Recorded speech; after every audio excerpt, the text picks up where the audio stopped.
When I was discharged from the military, it wasn't on my terms. So I don't know if my expectations were high as far as looking for a job. I definitely thought it would be easier. Being put out so abruptly, you're kind of scrambling, trying to make things work, trying to make sense of everything when the military has been your home for such a long time. Transitioning from a soldier to a civilian was a very hard transition.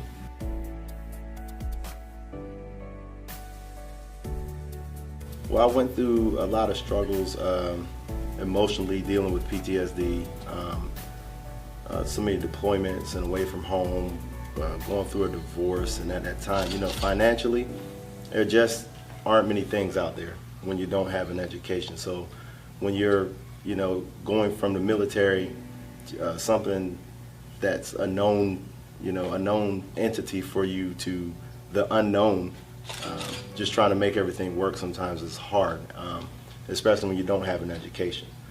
So I went through a lot of struggles looking for work, holding jobs, making enough money to support myself at the level where I was at in the military at the time.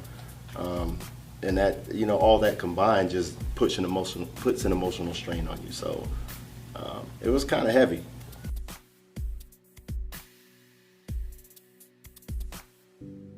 Well, I think the partnership that military athletics has with UIW would do wonders for soldiers. It gives you a definite university to go to. It gives you a university that's not only very accredited throughout the U.S., but it gives you a sense of, a welcoming sense. There's a smaller campus, transitioning from the military to school. This is a hard transition sometimes.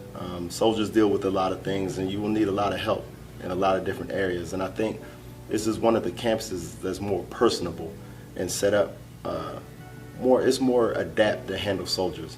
There's a lot of one-on-one with the professors. You could always go to someone for help. And then again, with your internships, it's hard out here. It's hard to find a job, so it's hard to find an internship. It's hard to find anything. And then when you live in a city with 1.5 million people, there's a lot of scrambling to secure internships from all these different universities here within the city.